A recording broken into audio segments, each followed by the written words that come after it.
Hey, welcome back guys. So today we're just going to talk a little bit about the components that I'm going to be using on this Pilot RC 1.8 m Bae Hawk.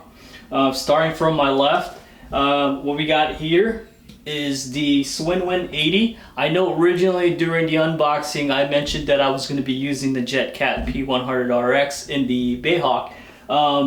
Unfortunately, due to the size and weight of that turbine, I opted out of using my JetCat, and I'm now going to be using the Swinwind 80, which fits a lot better and weighs, the weight is going to be a lot more manageable with the build. So I think it's going to be a lot better. We'll get better performance out of this turbine, and it saves us a lot of weight as far as the overall weight for the jet when I'm done building it.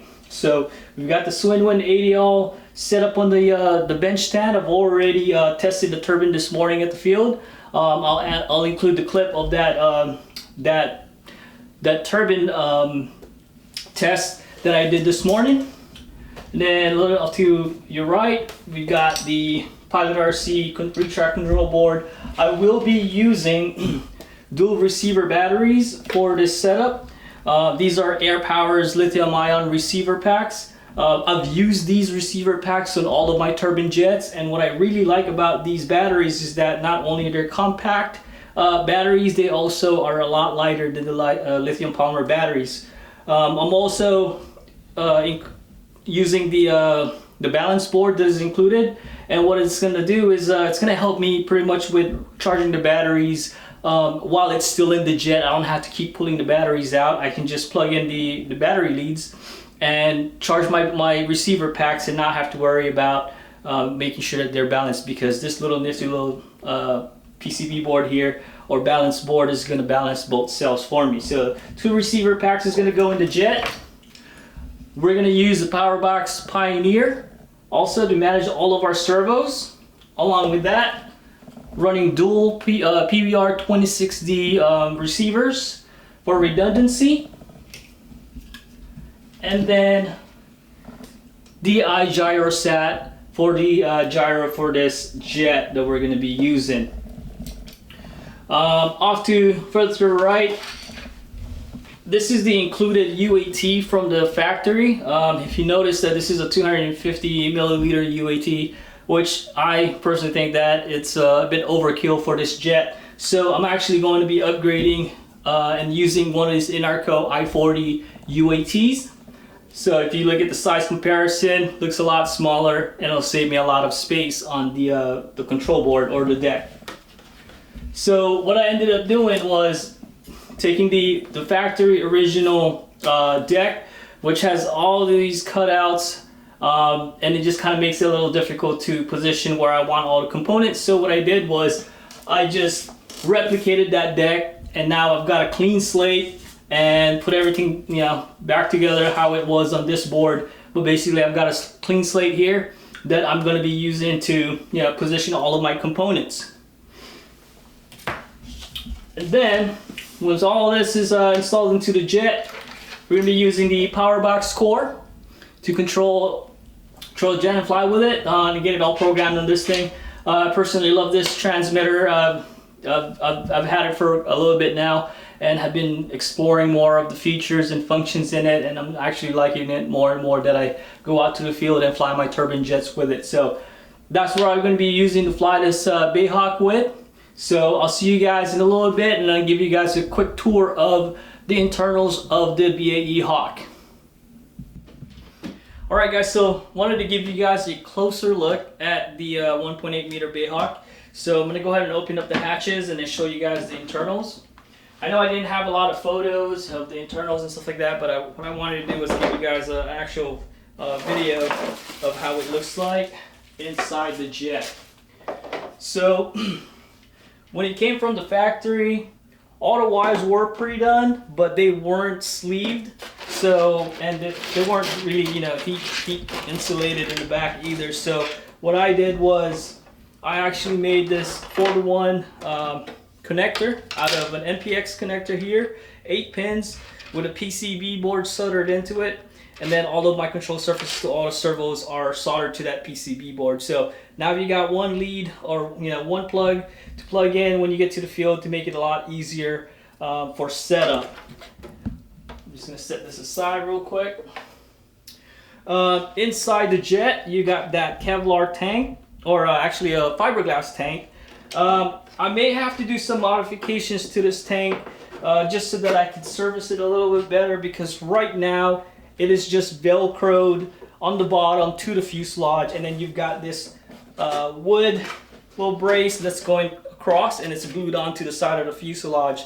So what I'm thinking I might have to do is kind of modify this setup a little bit so that I can still service the tank without having to rip apart this jet just trying to get to it. So stick around, I'll show you guys how I'm gonna do that modification to be able to remove this tank or make it removable for servicing.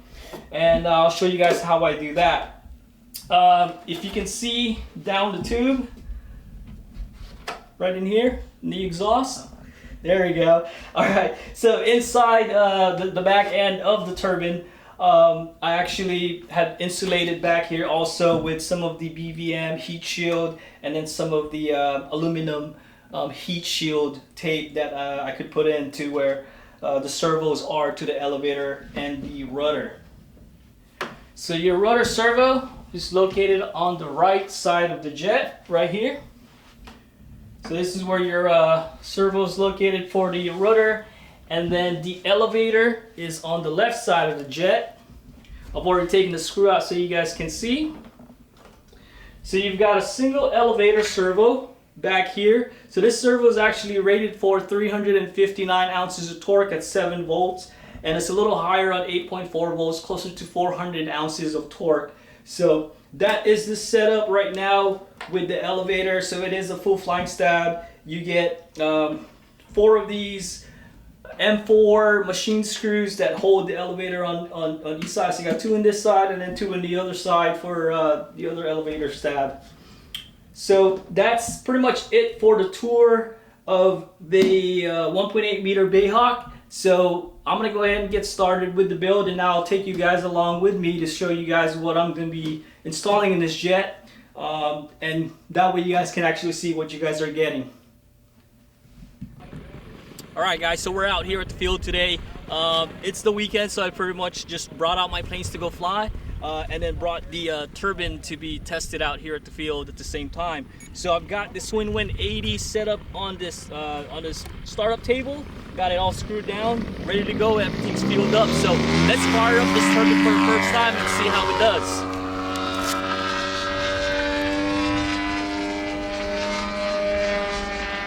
Alright, so trims all the way up, fuel valve is on.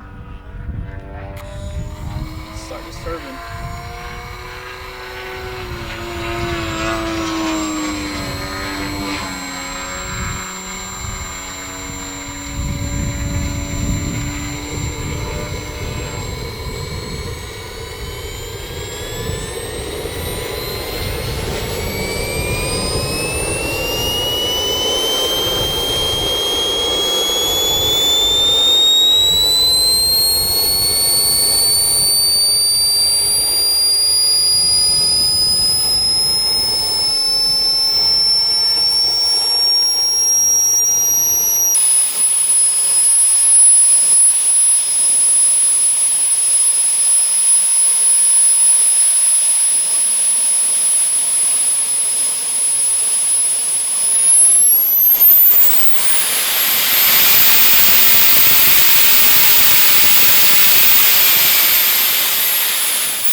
Alright guys, so we had a successful bench test on the Swinwin80.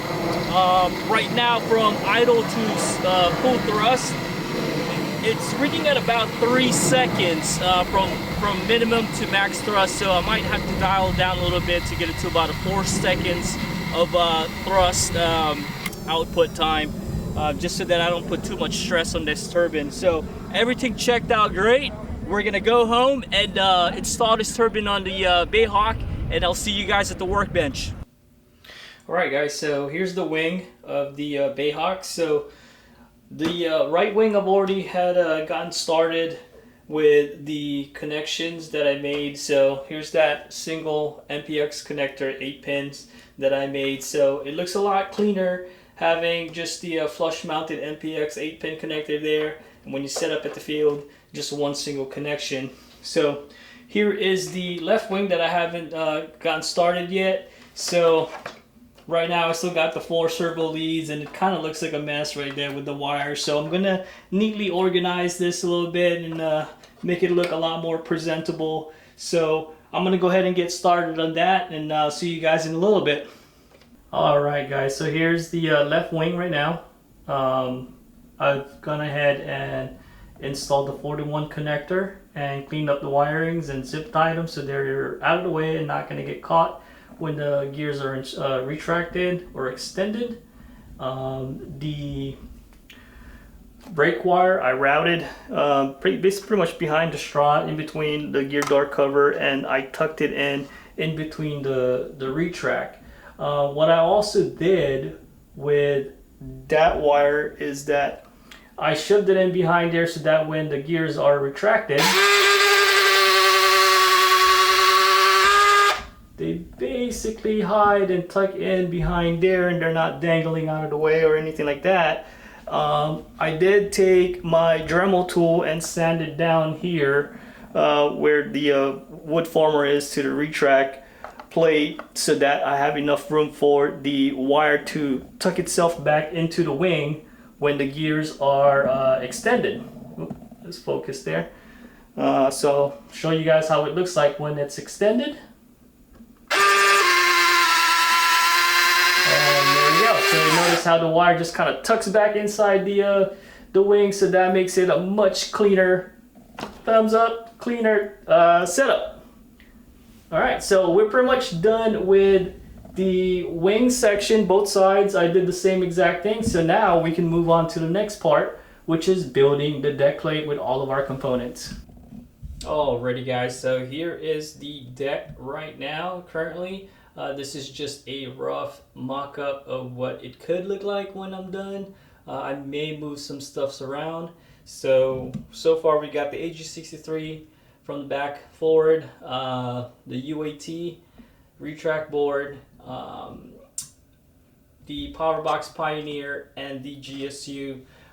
When we get up to the front half of the aircraft, the batteries are going to be mounted inside the nose. So what I may end up doing is putting a plate over this section right here to the right side of the fuselage, and put a XT60 former mounted or flush mounted connector there, and then the power leads would come out and plug into the Powerbox Pioneer. Reason being why I wanted to do that route is because the batteries will stay inside the jet, and this way I can simply remove or unplug the receiver packs, charge them, and then when I'm done, plug them back in instead of trying to route the wires through or plugging it in here. I'm trying to minimize the amount of wires that's going to be out. Everything's going to be pretty much hidden underneath the deck, and trying to make this setup as clean as I can. So that is pretty much the rough layout. We'll see how it turns out when I finally make my decision on how I want this deck to look. But for now, this is where we're at. We'll see you guys when I finally decide on how I'm going to make the final layout of the deck. So I'll see you guys in a little bit.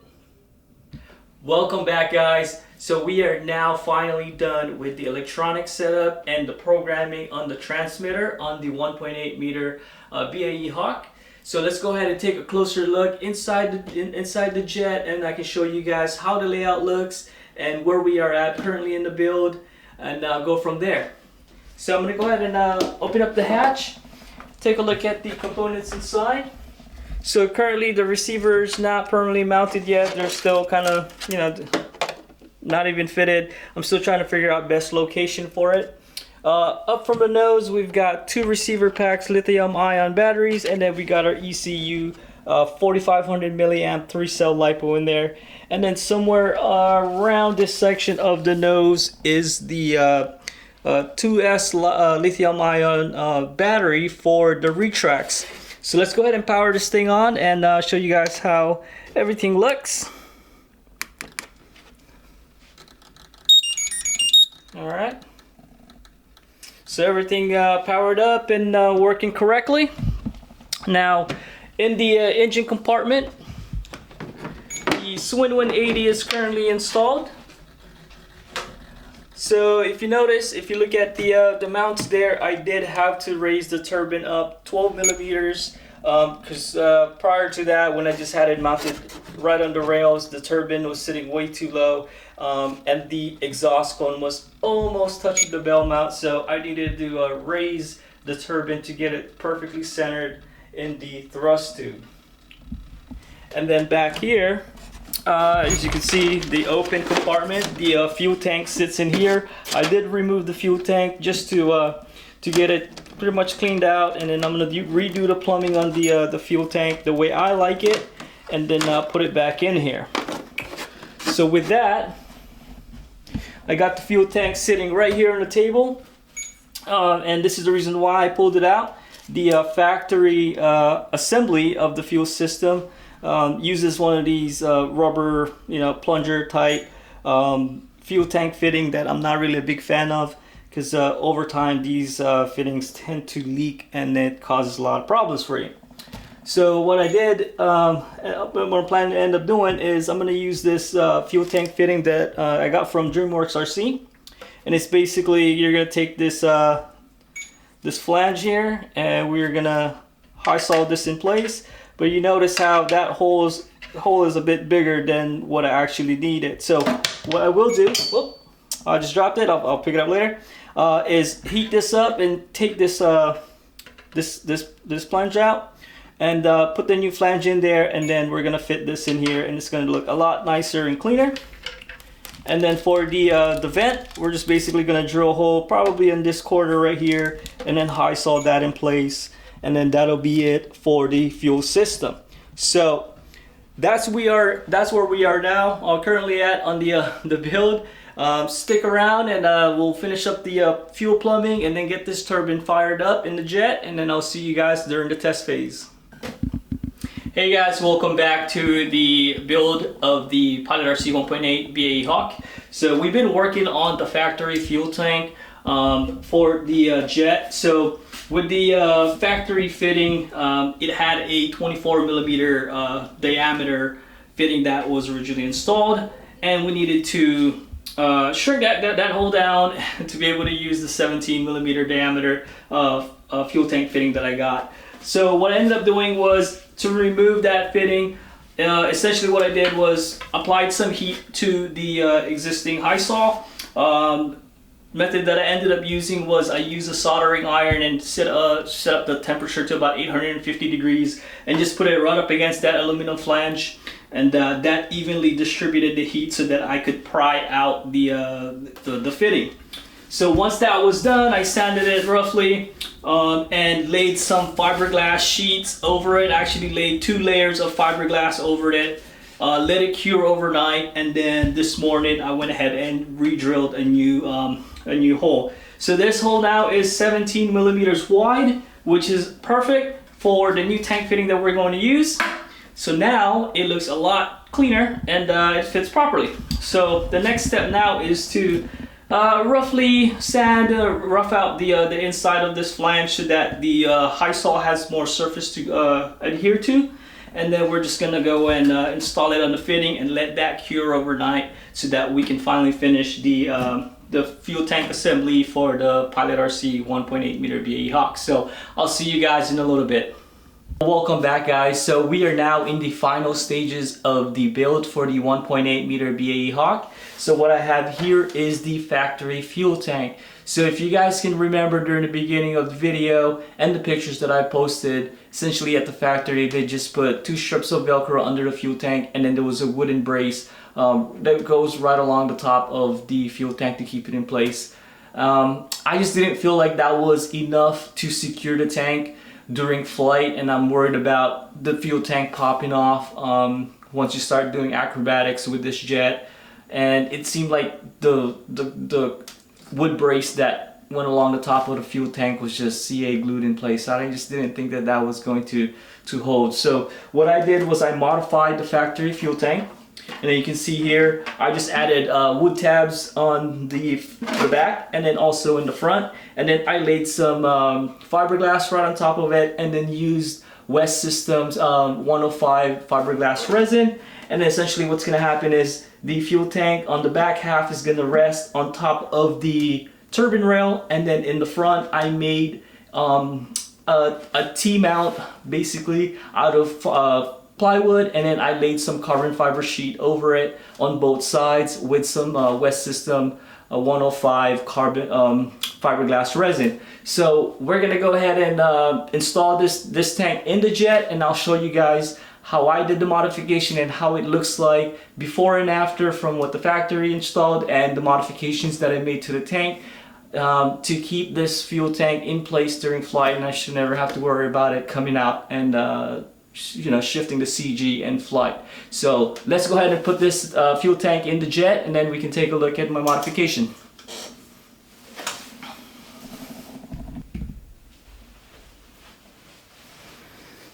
Alright, so let's go ahead and slide this fuel tank in place.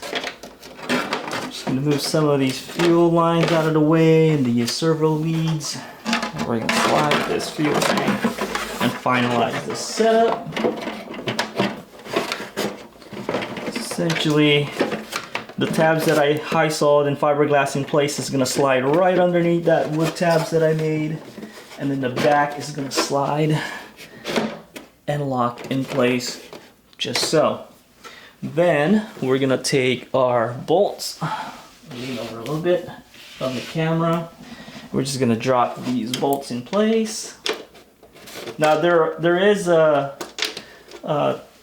some T-bolts underneath the tabs that these bolts will screw into. I'm just gonna hand tighten them for now. Now, reach out in front later. Let's bolt the back in place.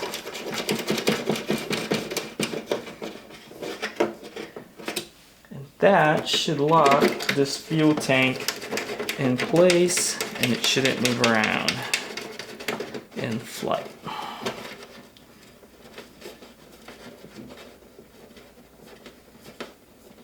And I'll bring you guys a little closer so you guys can see what I did to the fuel tank.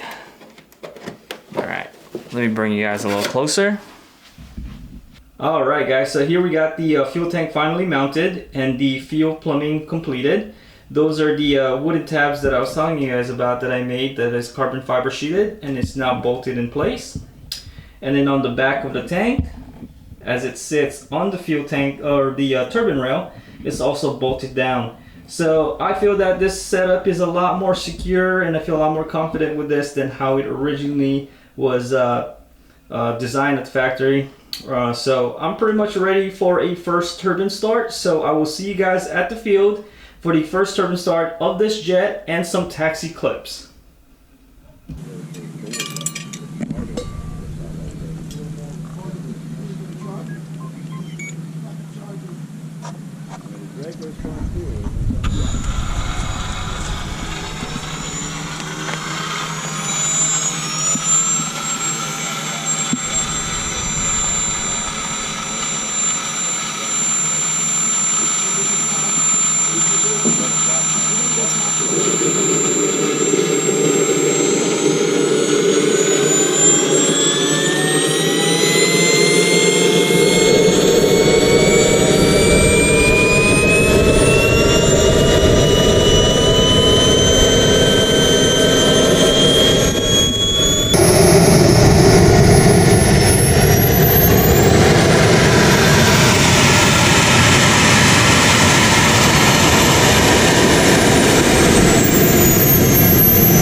right guys, so successful on the ground checks, the taxi test and the brake test on the Bae Hawk. I definitely will need more throws on the high rates for the nose steering. Right now I have it set to 100%, and as you notice with that turnaround, it took almost the entire width of that runway, which is about 60 feet wide. So I'm gonna need to add a little bit more to the nose steering, and then check on the suspension on the nose strut. As I was taxiing, it was already it was pretty much bottomed out the entire time. So we might need to go into look into that strut and then see what kind of springs it has. We might need a little stiffer springs for the nose steering or for the nose strut, because right now as it sits, it's bottomed out with the strut. So that's it for now with the ground checks. I'll see you guys back at the bench.